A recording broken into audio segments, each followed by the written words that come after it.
Santapan Harian Minggu 21 Maret 2021.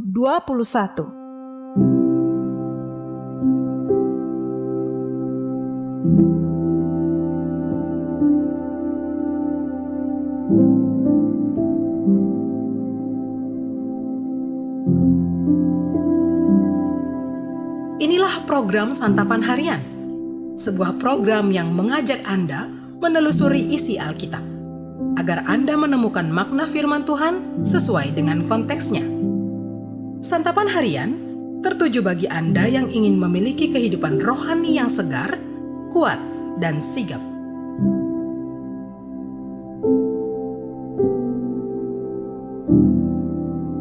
Hari ini kita akan membaca Injil Yohanes pasalnya yang ke-14, ayatnya yang ke-15 hingga ayatnya yang ke-31.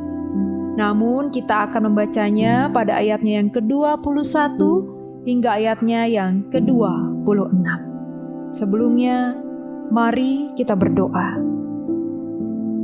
Jiwa kami haus akan firman-Mu. Hati kami rindu kepadamu. Bersabdalah bagi kami saat ini ya Tuhan. Berfirmanlah bagi hati kami ya Kristus. Dalam nama-Mu, Yesus Kristus, kami memohon. Amin. Yohanes 14 ayat 21-26. Barang siapa memegang perintahku dan melakukannya, dialah yang mengasihi aku. Dan barang siapa mengasihi aku, ia akan dikasihi oleh Bapa-Ku. Dan aku pun akan mengasihi dia, dan dia akan menyatakan diriku kepadanya. Yudas yang bukan Iskariot berkata kepadanya, Tuhan, apakah sebabnya maka engkau hendak menyatakan dirimu kepada kami, dan bukan kepada dunia?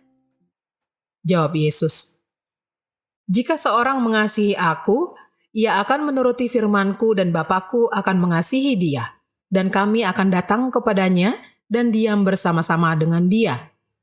Barang siapa tidak mengasihi aku, ia tidak menuruti firman-Ku, dan firman yang kamu dengar itu bukanlah daripadaku, melainkan dari Bapa yang mengutus aku. Semuanya ini kukatakan kepadamu selagi aku berada bersama-sama dengan kamu. Tetapi penghibur, yaitu Roh Kudus, yang akan diutus oleh Bapa dalam namaku, dialah yang akan mengajarkan segala sesuatu kepadamu dan akan mengingatkan kamu akan semua yang telah kukatakan kepadamu.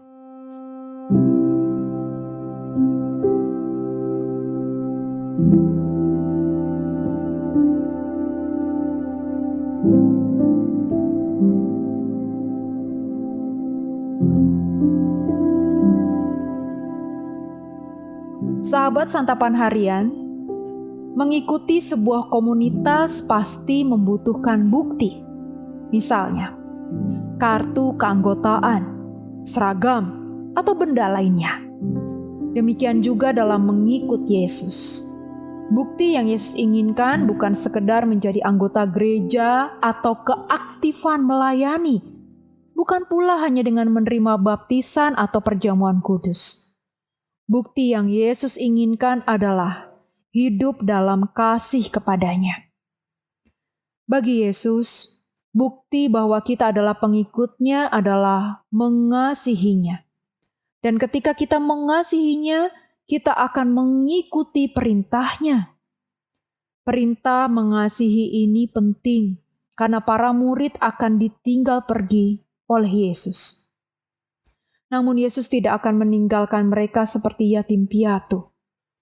Sebab di tengah-tengah mereka akan hadir penolong yang akan menyertai mereka. Penolong itu disebut Roh Kebenaran. Yesus juga berjanji akan datang kembali. Justru di masa penantian inilah mereka membutuhkan hidup yang saling mengasihi. Dengan saling mengasihi, mereka akan merasakan kasih Bapa, sehingga mampu menjadi saksi yang memperkenalkan Yesus. Pernyataan Yesus ini mengundang pertanyaan dari Yudas. Mengapa Yesus hanya menyatakan diri kepada para murid? Jika Yesus menyatakan diri kepada dunia, pikir Yudas, hasilnya mungkin akan berbeda.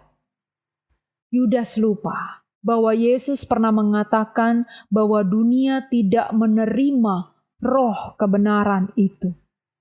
Justru karena itu, para murid diperlengkapi dengan penghibur, yaitu Roh Kudus, untuk bersaksi kepada dunia. Kesaksian para murid dalam hal saling mengasihi akan menjadi bukti bahwa Yesus dan Bapa mengasihi semua. Sejarah gereja menunjukkan bahwa salah satu kekuatan dan karakter kekristenan yang membuatnya tetap bertahan di tengah deraan adalah cinta kasih. Sayangnya, kini kita kerap menemukan bahwa cinta kasih hanya berakhir dalam rangkaian kata-kata indah, tetapi meredup dalam praktek kehidupan bergereja. Jika kita menyandang identitas sebagai pengikut Kristus, maka penandanya adalah kita hidup dalam cinta kasih seperti yang ditunjukkan Yesus.